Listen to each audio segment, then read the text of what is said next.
Today's topic will be on South-South cooperation for empowering communities in implementing SDGs. We proudly present Professor Shahbaz, the Director of UNESCO Regional Science Bureau for Asia and the Pacific, as the moderator, and our two distinguished speakers, Engineer Cristeta Gallano from Davao River Initiative and Managing Consultant for the Davao River Initiative, and Mr. Alain Michel Tchadie, Consultant for the Ministry of Tourism and Environment for the Republic of Congo. We are ready to take your questions through the Q&A box and at our Facebook page. You are invited to fill the attendance list, which we will share during the webinar. This is required if you would like to receive the certificate. Professor Shahbaz, the floor is yours.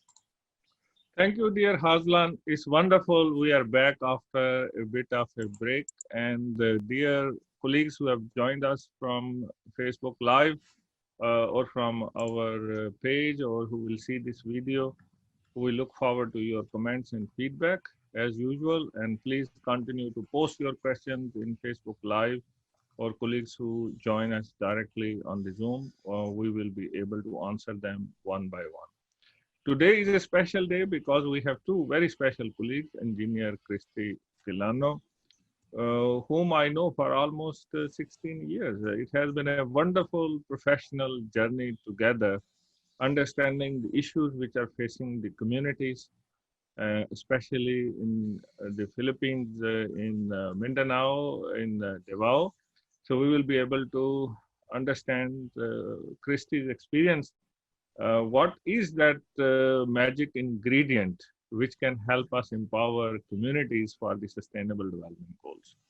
Then we have with us our very dear Alain Michel Tchadie, who has worked with us for many years with UNESCO and also with many other organizations.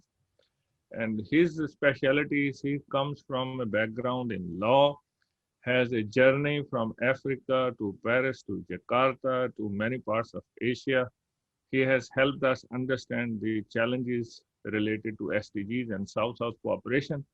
So hopefully we will be able to draw on Alain's experience today, especially how do we link Asia and Africa and South-South cooperation, which is part of our Malaysia UNESCO cooperation program's effort linking Asia and Africa. If I can begin first with you, dear Christy. When we met first time, many years ago, you were organizing a very special festival, river festival. Davao River Festival, very colorful, many boats, young people, people celebrating their link with the river. Can you tell us about your experience and what were the drivers which led you to this river festival, the leadership, and how did you bring communities together? Why they were interested to work with you? What is special about Davao River? Yes, first of all, allow me to thank you, Dr. Shahbaz, for inviting me here as one of the guests. And hello to Dr. Tchadie. Also, hi to our participants from the different countries of the Global South. When we started, that was way back 1999. We've been working together 2004. And the Davao River Festival was one of the most colorful festivals which we have organized from the local government units. And then it evolved into the celebration of the different tribes of Davao City. So I think there are 11 tribes, official tribes in Davao City. So what really brings together these people, we have the river as the central concern, and the driver of this cooperation, we would say, is the belief that water is life, and everybody wants to restore whatever degradation have happened. And basically, this have snowballed. No, the communities were empowered when we were made aware of the SDG-based policies and use this cooperation to accelerate science, engineering, technology, innovations, and in order to effect, especially positive effects on the people. So that was the initial, we have even we call it a competition competition of how they express themselves, of their contribution towards saving the waters of Davao City, as it is a major resource here in this city. Yeah, Christy, you have mentioned very importantly, water is life. So water is everyone's business. So that is a very critical ingredient. People realize water is life, and Davao River is very important for them. And this partnership has continued with science, engineering, technology, innovation to solve the real problems in the Davao region. So we will come back to this. Let me now ask our colleague, the Alain Michel. Elaine, you have a journey with UNESCO. You come from a background in law and have been working also on water issues, on the issues of engineering, on the issues of South-South cooperation. Can you give us your insight into your journey crossing disciplines and then crossing borders between Asia, Africa, Europe to come to the point where you understand how to make South-South cooperation work? Thank you, Professor Shahbaz. Good morning to all participants. Good morning to colleagues from UNESCO Jakarta office. Nice meeting you, Engineer Christy. I think we met for the first time around in Davao during one of the HELP meeting. So it's a pleasure meeting you again. Yes, Professor Shahbaz, thank you for the opportunity. Of course, I studied law at the university. And then I got my master's degree in international environmental law. This was just because, I mean, I decided to go for international environmental law because I have this, this strong willingness of supporting all issues related to sustainable development, to sustainability. And one of my key interests at that time was that I wanted to work on water management. I was thinking, I'm from Cameroon, and I was thinking about the Congo River Basin. So that's what really pushed me into international environmental law, because I wanted to link with that. And then I got an opportunity to start as intern with UNESCO in Paris. And that's where I met Professor Shahbaz, who I remember during our first meeting said, I would turn you from lawyer to hydrologist. And that's how the journey started. And I started working with HELP program. We established a HELP network around the world. And then we were also working on eco-hydrology program, where we established different eco-hydrology demonstration sites around the world. I mean, about HELP, I think Davao is one of the best example of HELP network that we managed to establish. And then we work on water education for sustainable development also. We managed to establish UNESCO Category 2 Center on water in Malaysia, in Indonesia, in China, in Portugal, and in Nigeria. So those are the type of thing that we were working on. And then later, Professor Shahbaz took me to Jakarta, when where I continue supporting the same activity. They're coordinating, usually working mainly on IHP regional steering committee, supporting the regional network of IHP. And then from there, I moved to UNEP in Nairobi, working on SDG 6 monitoring, and we were working on 3 indicators: SDG 6.6.1 on water-related ecosystem, 6.2.3 on water quality, and 6.5.1 on IWRM. So, and after that, I moved with the Ministry of Tourism and Environment in Congo, where I was coordinating the development of a JEF project on peatland conservation, which is one of the biggest tropical peatlands after the one discovered in Indonesia.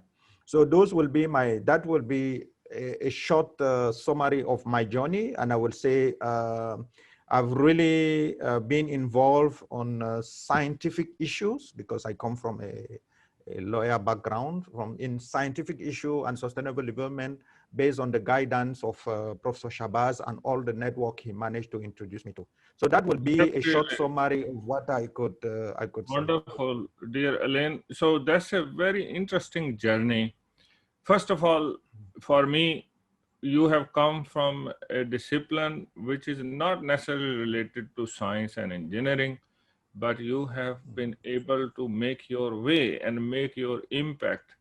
And coming from Africa, you have linked with Europe and Asia. So congratulations for that. I will come back to you about the SDGs and South-South cooperation. So if I can continue same line of questions now to Christy. Dear Christy, you mentioned Sustainable Development Goals, SDGs. For some of the colleagues who have joined us today, they may not be so much aware about SDGs. Can you please give us a bit more insight to what SDGs are, what SDGs mean for the local community, especially in Davao? How many people know about SDGs? Yes. So the Sustainable Development Goals, or SDGs as we know it, are the 17 global goals of the 2030 Agenda. So that would be 10 years from now.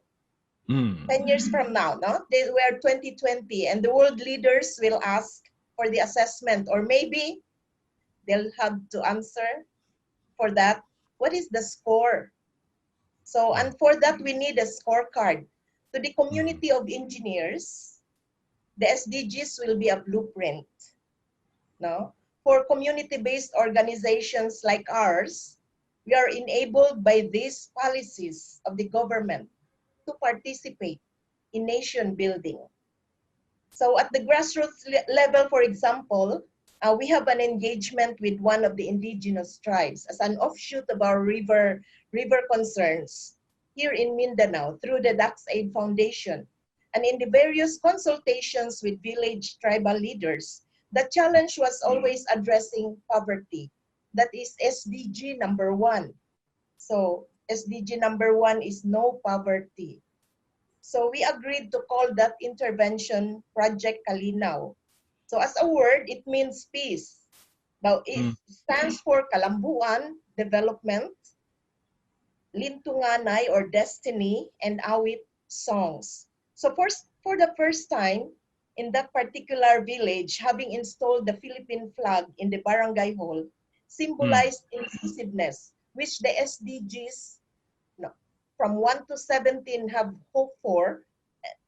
And these people felt that they belong to a country being led by a great president, President Rudy Duterte, your friend. So more or less, the Sustainable Development Goals, you don't have to reinvent the wheel, you just have to follow these goals. And then we can address the basic necessities of humanity. That's wonderful. But see, if I can follow it further, Sustainable Development Goals, when you started to explain them to different sections of society, what kind of response you get? First of all, of course, they will, if you just say SDGs, I think only government agencies are familiar with that. Now you bring this down into a translatable term into the communities, and they will feel that, oh, so we are also part of that goal. Number 2, no hunger. And even number 6, which we always promote, clean water. So it's just a translation. We have to really translate the SDGs from a policy level to a workable level at the community. Yeah, that's really wonderful. So we need to explain in the words and in the context of the local people. So SDG number 1, which is related to no poverty. So everyone should everyone knows that. Yeah, everyone knows. Number 2, when we say no hunger, everyone needs food. When we say SDG 6 is about water, everyone needs water. And very importantly, no one should be left behind. So that's where, congratulations for bringing it to the context. We will come back to the scorecard in a moment and your experience in Davao and how did you link for South-South cooperation with the other countries. And I am happy also to note our colleague Ms. Felicia is putting links to the scorecard. If anyone would like to download, they are most welcome to do so. Let me now focus on Alain. Dear Alain, let's focus on SDG number 6, which is about water security. And you have done a lot of work related to water. And through your journeys, you also went to a very special place in the Philippines. Of course, you have seen Davao, but another very special place is Cebu, which is facing many water challenges for urban water. And especially there is a need to mobilize the community. So can you please give us your impression about this very special forum we organized for looking into prices and tariffs for urban water and achieving the, water security in an urban context? Dear Alain, over to you. Yes, thank you, Professor Shahbaz. I think the work we supported the city of Cebu City, in doing was very interesting. I remember the journey we met with a local organization in Cebu. We discussed the challenges in the water challenges they are facing in the city of Cebu. I think they mentioned water-related disaster, sea level rise, and intrusion of seawater into groundwater, water quality, waste management. So it was a big picture of different challenges. And then after several discussions, I think we decided to address the issue through water tariff and water management. I think we also published a paper on that with our colleague from Portugal, with the support of Prof. Shahbaz. We started the journey directly with, I think we involved the local communities and also the indigenous people from Cebu City. And there was a close link between what we found in Cebu City and what was the issue also in Davao. And I remember during this meeting, we also invited at that time the city council mayor, or was the deputy mayor of Davao City, who attended the meeting to share the experiences on how UNESCO supported Davao in improving water-related challenges in Davao City, and also discussing with Cebu City how to link and how to establish collaboration. So I'm trying to remember the name of this organization, the local organization that we work with in Cebu City. Yeah, Raman Yes. Abdwich, yeah, Foundation. Exactly, yes, that was, yes, Ramon, yeah, the Ramon Foundation. I think few years later, the founder of the foundation passed away. I remember one of our colleagues sent us the message, but he was a great supporter to this, to the activities. So with them, we managed to support and understand exactly what are the key water challenges in the city of Cebu. And Professor Shahbaz, I think at that time, established a strong program on supporting them on how to address these water challenges. So I think I would say Cebu is one of the key examples we could mention in the work that we have been doing with UNESCO. Yeah, that's where I think the lesson which we learn is, dear Alain, is working with the civil society organizations like the Raman Foundation, very important. And how do we then link also with the city management authorities like the mayor of a city? Many of the challenges you have mentioned, they are not different to many other cities in the world. Like, for example, in Jakarta, we have the settlement of the city because of too much pumping of groundwater. There is saline intrusion challenges, there water quality. So many challenges are different, but they must be described in the local context, and we must bring it to the attention of the civil society. So thank you for describing that aspect of empowering communities. If I can now go back to Christy. Dear Christy, you have told us about the scorecard, which is for the SDG. How do you score a project in this scorecard, and what is the benefit of doing that? Why should we score anything using scorecard? Yes. First, I would like to mention the MUCP Yeah. because the Malaysia UNESCO Cooperation Program through the Malaysian Funds in Trust have supported this particular knowledge platform on sustainability science. So the Help Davao Network, which was chosen to implement the project, it aims to position the Asia Pacific Facility for accelerating science and technology. So one of the products of this project is the SDG scorecard, focusing on SETI fields. So what is this scorecard? So it is a tool practically. No? It's a tool to assess, evaluate, and move on from there if these particular interventions or projects are really addressing the sustainable development goals. So that was the main purpose. Now, as I follow through to this, the output, I think Miss Felicia had uploaded it so that others can also download. This has been translated to Bahasa Malaysia, Bahasa Indonesia, and Filipino. So we want to score. We want to evaluate our interventions in a very, how do we call it? User-friendly approach. And in fact, we are organizing a training starting with the academy that would be within this week together with my colleagues so that they will also know how to use this as a tool. And then we are really very glad that the Regional Development Council, Region 11, had made a policy of adopting the scorecard, which was supported by UNESCO and MUCP. And this will be rolled out to other regions also. Okay, dear Christy, for those people who may not be familiar with the regional development mechanisms, can you please guide us what this regional development board is, what is their job, and how they use this SDG scorecard, which is developed by bringing many stakeholders together? Yes, for short, that is the RDC, or Regional Development Councils.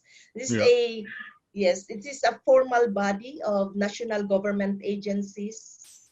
Normally, the secretariat is NEDA, the National Economic Development Authority, and then the LGUs are members. In our case, it is now chaired by the governor of Davao de Oro, Governor Tyrone, or Davao del Norte, Governor Tyrone. So this particular body is the stepping stone towards the formulation of national development plans. So there is a regional, we have just been invited to make the medium update of the regional development plans, or Davao region development plans. And this form part, there are several regions in the country, and this is now bring up to national level. Yeah. So that's a mechanism which brings government, different departments, the civil society, they look into development projects. Where should government invest its money? And the scorecard can help them. If there are competing 3 or 4 projects, they can use scorecard and then decide which one will result in better outcomes for 2030 agenda SDGs, leaving no one behind. Is this correct, dear Christy? Yes, it's prioritization. It's It makes prioritization, yeah, it makes prioritization easy. And easy to understand. Yeah, easy to understand framework. So we developed this framework under Malaysia UNESCO Cooperation Program, and the Davao City and engineer Gallano has been a pioneer along with other stakeholders. So in a moment, I will come back to Christy. We will understand how other communities have used, for example, the coastal cities in what we call the coral reef area. So there has been a lot of action related to that, and Christy has been helping build their capacity through South-South cooperation. So congratulations, Christy, for doing something which is making an impact in our own lifetime. Now, if I can come to Alain, uh, dear Alain, your background from Africa has been a wonderful background for working within UNESCO, bringing all those experiences from Africa to help us understand the local stakeholders and to help us link with those communities. Let's go into the two examples. One is the center in Nigeria in Kaduna. If you have rightly mentioned the center, which is the water center, which you have been linking also with the water center in Malaysia. So this has been very, very successful in cooperation in the area of sustainable water management. And of course, eco-hydrology and the center in Addis Ababa. The other area which you have been working is the area of upgrading standards in engineering. And there has been good success in Nigeria and there have been some difficulty in others. Can you tell us what are the important points for empowering communities to have better South-South cooperation between Asia and Africa, what we have learned under the MUCP?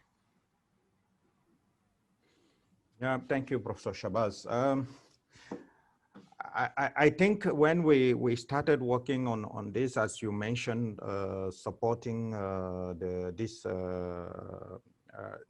upgrading the engineering curriculum to have the same standard of engineering qualification in Asian countries and African countries, I felt more interested because this was a good opportunity to involve African countries and upgrade the knowledge and capacities in terms of engineering trainings. And at that time we identified, I think it was 3 countries in Africa. We have Nigeria, we have Kenya, and also Cameroon. We work with the engineering council, the National Engineering Council in these different countries. But one of the successful example was what we did in Nigeria with Engineer Ali. Yeah, exactly. With the engineering council in Malaysia, we work with them to improve and upscale the engineering training curricula in terms of harmonizing the qualification. And then this engineering curriculum was now implemented also in Nigeria. Unfortunately, I didn't follow up to know exactly if they are already implementing this engineering qualification curriculum there, but I hope they have been doing so, and it was a very successful example of what we have been doing in terms of bringing South-South country together, and this is one of the good example of MUCP project that really brings something concrete on the ground.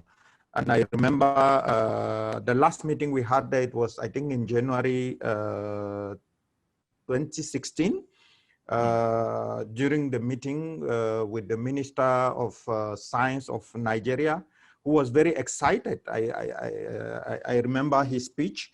He was very excited of seeing that UNESCO is supporting this type of exchange, knowledge exchange between Asian countries and African countries, and his willingness was that how can we involve more African countries? Of course, at that time he mentioned more West African countries, but I think one of the challenge was how to bring different African countries to benefit from this program and also from this knowledge that was already there.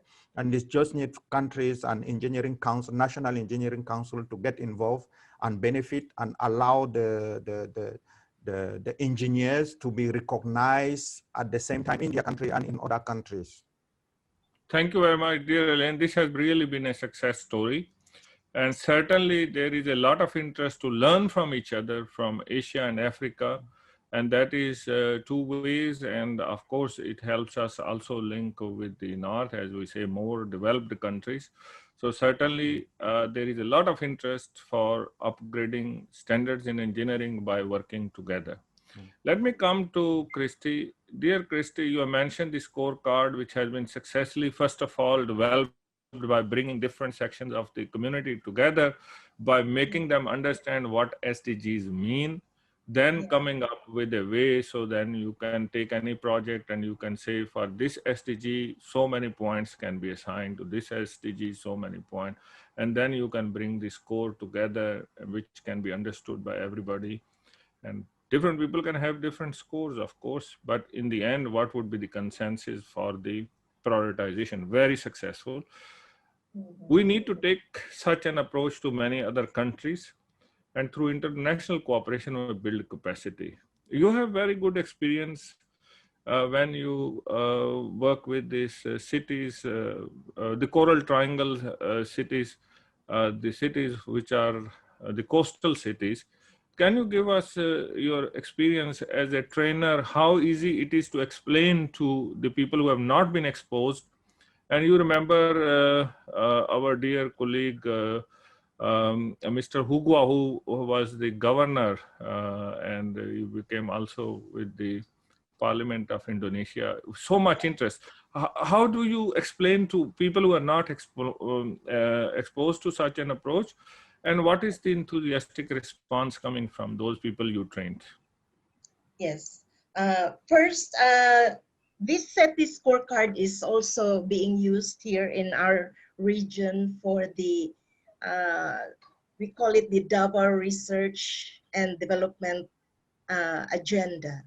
Now, during the training, we had that training in, I think it was in Jakarta, and these were participated by coastal representatives. And in fact, everybody has not yet been introduced to this, but they were able to do it. So how are we able to do that?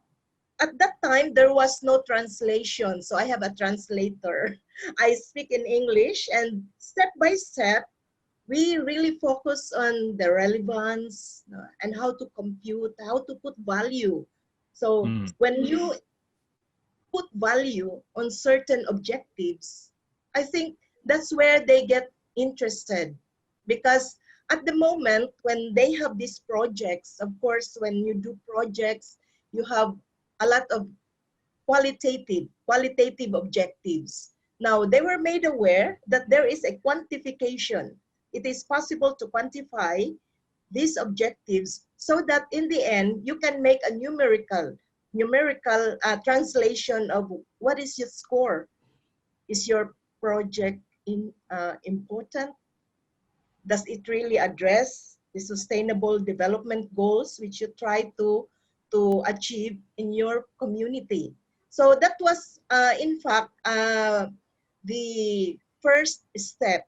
Now, here in Mindanao, we have SETI hubs. We call it SETI hubs, or the Science, Engineering, Technology, and Innovation hubs. There are 8 actually. First, the sustainable water. 2, the culture and heritage. 3, innovative and functional food. 4, the engineering. 5th, the renewable energy. And then we have the aquatic resources. 7 is biodiversity. And 8 was the blue carbon ecosystems. So when we have these groupings, they can identify immediately themselves, and they can see in the scorecard, because we have prioritized these particular hubs into only seven SDGs. So you trim down the 17 because we have, I think, more than 300 indicators in the global goals. So you trim down the indicators to fit into the community. So that's how they were really getting into computing on how to evaluate their projects at that time. Oh, that's really wonderful. And this is a success story for people in Davao, but also for the others who want to learn. And language is certainly not a barrier. And the scorecard can be worked by any member of society. Is that correct, dear Christy? Yes. Do you need to be a scientist, or anyone can do it? Anyone can do it. Even the community. The community can also make use of this simplified form. Okay, that's really wonderful. Okay, let me now come to Alain. Dear Alain, you are also exposed to this scorecard. You remember some of it, how the scorecard works? Yes. Yes. Can Yes, we take this approach to Africa? Can you please help us understand how can we apply, let's say, in Cameroon, where you are now? Mm, mm.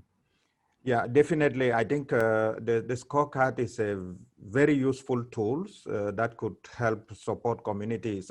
Engineer Christine mentioned it clearly that the key challenge in implementing the SDG is how to bring the global policy to the community level, how to speak to the community in a language that they could understand what are the key global challenges, what is expected from them, and how to monitor these global issues. The scorecard is one of the best tools I've seen on how to work with the community and enable them to collect or provide the right information, provide the right data that are needed at the global level. So I really see the scorecard as a tool that can be applied not only on SDGs, can be customized in many other different development areas.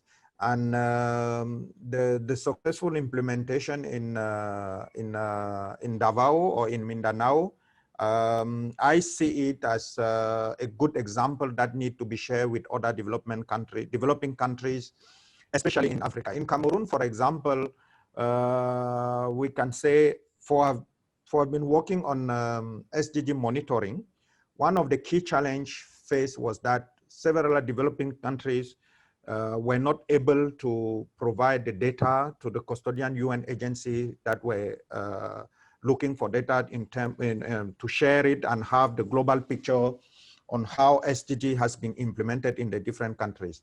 So with tools like the SG scorecard, having this will enable the community to really understand what is expected from them, what type of information need to be provided, what type of data the global world or the global organization are trying to collect, and this will facilitate at the same time the monitoring process, and also at the same time enable the community to understand, to have a real understanding of what are the global challenges and what impact they could have at the local level affecting the global level. That's how I will say the scorecard will be useful in developing country, especially in Africa. Okay, thank you. That's a very, very important insight, dear Elaine, that how do we link global with the local levels? So basically, how do we cross different scales, if we can say, from a local area to a province to a country, and how do we go to the global level where this monitoring is taking place? So thank you very much. That's a very, very important insight.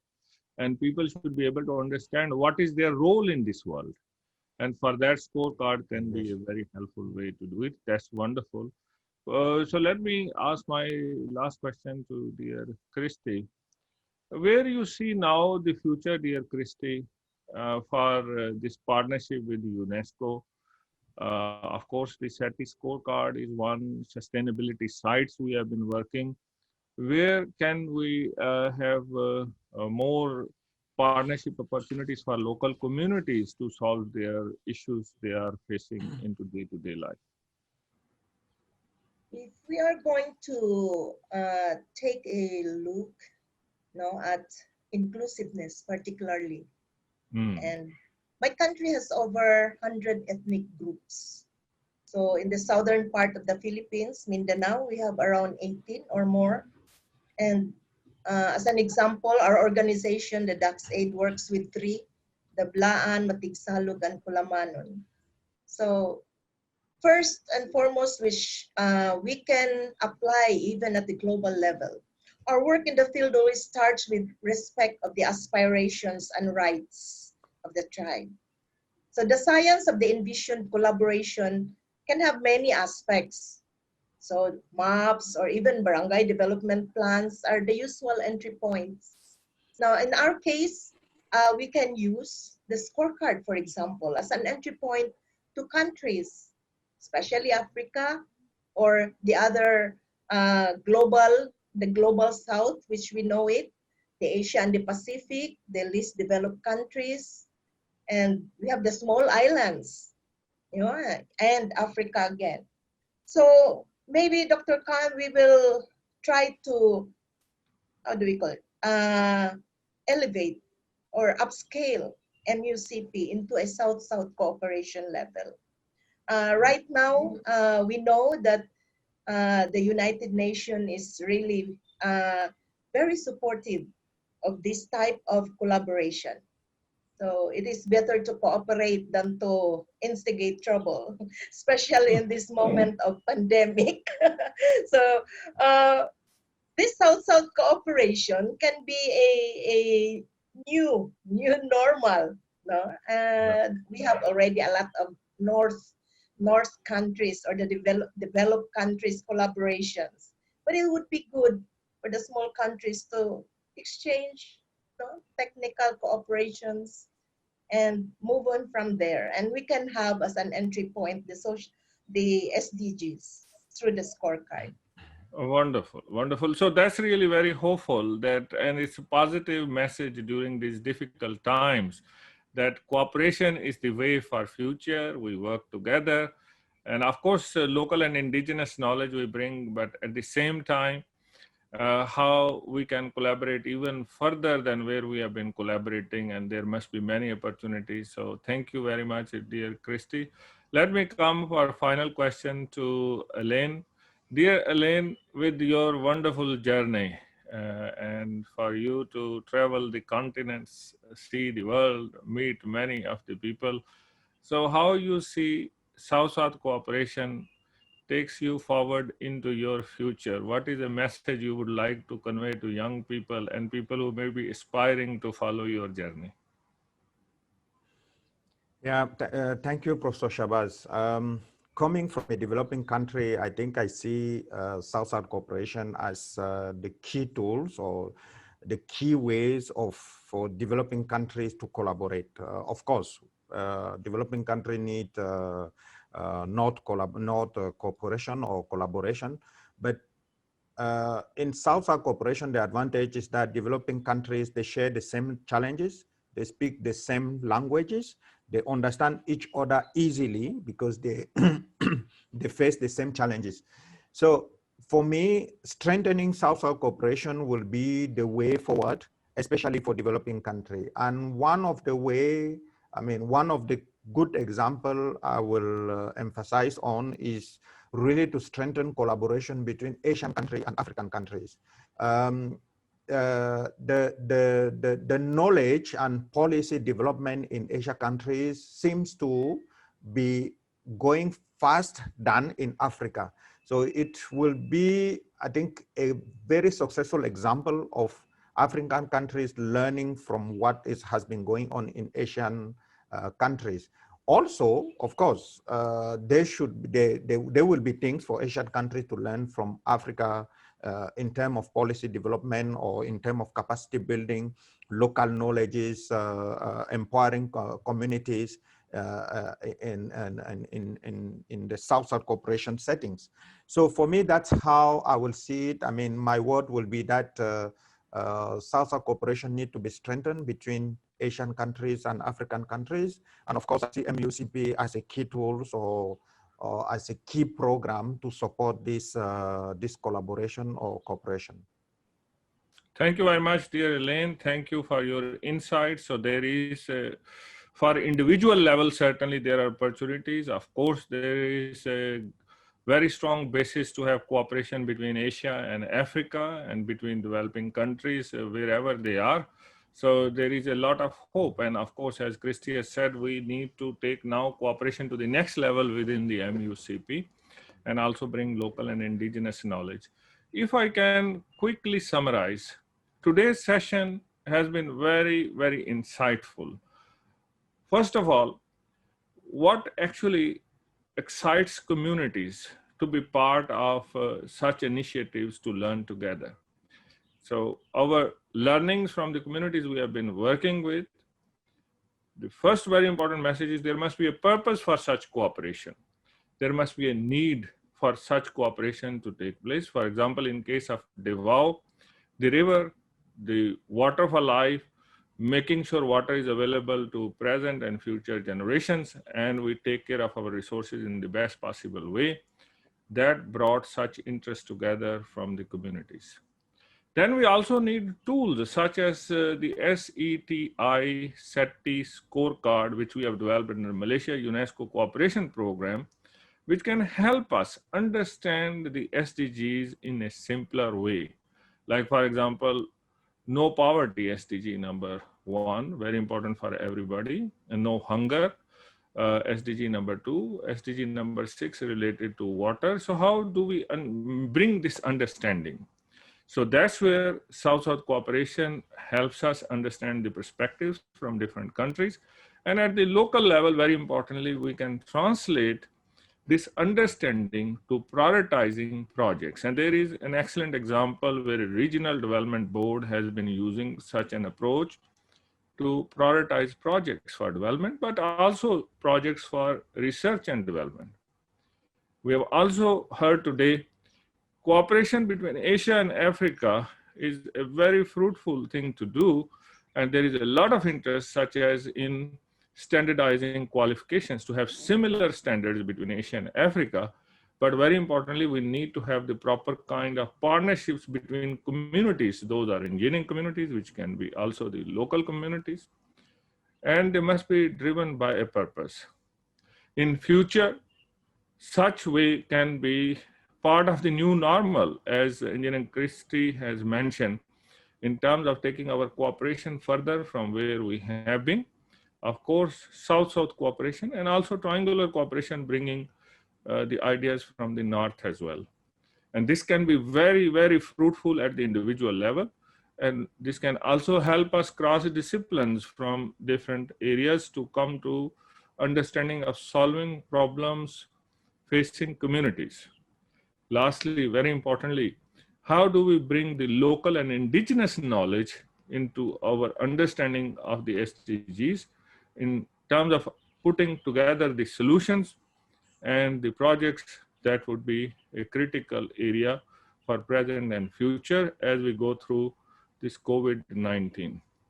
With that, I thank our two eminent colleagues, our panelists, Mr. Alain Michel Tchadie and Engineer Christy Gallano, for their wonderful insights. And we will come back to you with the new excellent speakers who will be continuing with understanding the issues which are important for our sustainability and sustainability of future generations. Thank you. Over to Hazlan. Thank you, Prof. Okay, Professor Shahbaz and distinguished speakers. Dear participants, thank you for your participation, and please be reminded to fill the attendance list through the link at the chat box and Facebook for the certificates. We keep this form open 60 minutes from now on. Our next Sustainable Insight session will be on Thursday, 17 September. For further information, please visit our Sustainable Insight Facebook page and Instagram. We wish you a good day, stay safe, and see you all next Thursday. Thank you.